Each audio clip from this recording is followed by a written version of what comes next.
Story 1. The Doll Collector. Babysitting had always been an easy way to earn some extra cash, and Mrs. Thompson was a regular client. Her house, however, was far from ordinary. It was a Victorian mansion, a relic of a bygone era, filled with antique furniture and eerie old paintings. One Friday night, as the clock neared midnight, I settled onto the sofa in the dimly lit living room. The children, Emma and Ethan, were sound asleep upstairs, their parents having left for a late dinner. As I skimmed through a magazine, I couldn't help but feel uneasy, the oppressive silence of the house pressing in on me. That's when I heard it, a soft melodic tune, like a music box. I froze, my heart pounding in my chest. The sound seemed to be coming from upstairs near the children's rooms. I climbed the creaky stairs, my footsteps echoing through the silent house. The tune grew louder, leading me to Emma's room. The door was slightly ajar, and I pushed it open, fearing the worst. Inside, the room was bathed in an eerie, pale light.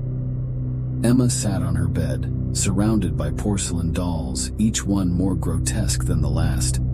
She rocked back and forth, humming the haunting melody. "Emma, what are you doing?" I whispered, my voice trembling. She turned to me, her eyes vacant, her voice monotone.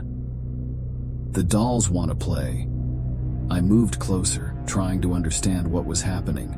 The dolls, their lifeless eyes fixed on me, seemed to twitch and move on their own, their porcelain limbs contorting in unnatural ways. That's when I noticed something even more horrifying.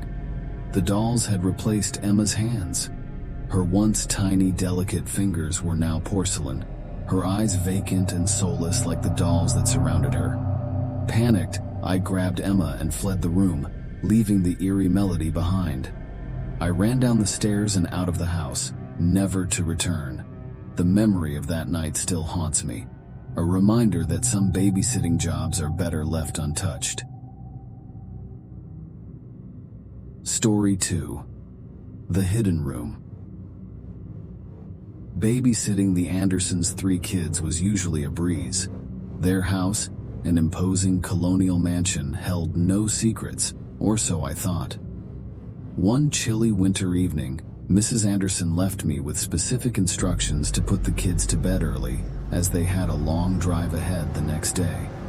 After dinner, I herded the children upstairs, tucking them into their respective rooms. But as I made my way to the 3rd floor, I noticed a door at the end of the hallway, a door I had never seen before. Curiosity got the better of me, and I pushed it open. Inside was a small, dusty room filled with antique furniture and an array of creepy porcelain dolls. The room was lit by the soft glow of a flickering candle. I shivered, feeling like an intruder in this forgotten space. As I turned to leave, the door slammed shut behind me, the latch clicking into place. Panic surged through me as I tried to open it, but it wouldn't budge. Then I heard it. The soft, eerie laughter of a child. I spun around, and there in the dim light I saw her. A little girl, her face obscured by long, tangled hair, sitting among the dolls. "Who are you?" I stammered, my voice trembling. She giggled, her laughter echoing through the room. "I'm the one they forgot." The dolls began to move, their lifeless eyes shifting toward me. I watched in horror as they reached out, their porcelain fingers inching closer. The little girl's laughter grew louder, more sinister. Desperate, I pounded on the door, screaming for help. But no one came. The room seemed to close in around me, the dolls inching closer, their eyes gleaming with malevolence. Just as I thought all hope was lost, the door swung open and I stumbled out into the hallway. The room behind me was empty, the little girl and the dolls gone. I rushed downstairs where the Andersons had just returned. I tried to explain what had happened, but they dismissed it as a figment of my imagination.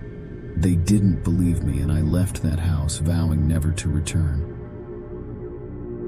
To this day, I can't forget the sinister laughter of the little girl and the dolls that seemed to come to life. The hidden room in the Andersons' house is a secret I'll never forget. Story 3. The Mirror of Secrets. Babysitting the Johnsons twins, Lily and Lucas, was usually a delightful experience. They were well-behaved children, and their parents' house was modern and inviting. One Friday night, as Mr. and Mrs. Johnson prepared to leave for a party, they handed me a small, ornate key and instructed me not to enter the study. As the evening wore on, I grew increasingly curious about the locked study. The house was eerily quiet, the twins fast asleep. The study's door beckoned to me, the small key burning a hole in my pocket. Unable to resist the temptation, I crept into the study and unlocked the door. Inside, the room was bathed in an ethereal pale light, emanating from an antique mirror that hung on the wall. As I approached the mirror, I saw something strange, a reflection that was not my own. It was a scene from the past, a glimpse into another time. I watched in awe as a family, dressed in old-fashioned clothing, moved about the room.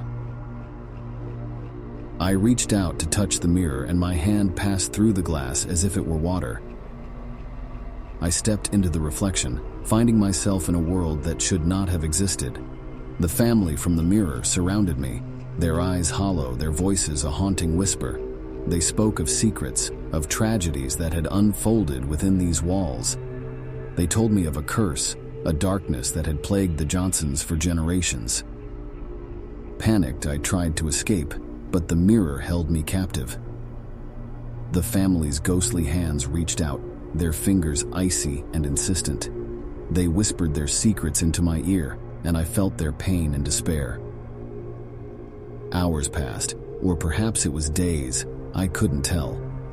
The room seemed to warp and shift, the mirror pulling me deeper into its haunted realm. Just when I had given up hope, I heard the twins' voices calling my name. They were standing outside the mirror, their eyes filled with fear and concern. With their help, I broke free from the mirror's grasp and stumbled back into the study. The room had returned to normal, the mirror now just a piece of ornate glass. The twins hugged me tightly, their relief palpable. They had seen what had happened and had begged their parents to return home. I left the Johnsons' house that night, haunted by the secrets I had learned from the mirror and the darkness that had consumed that family for generations. It was a babysitting job I would never forget, a reminder that some doors should remain locked forever,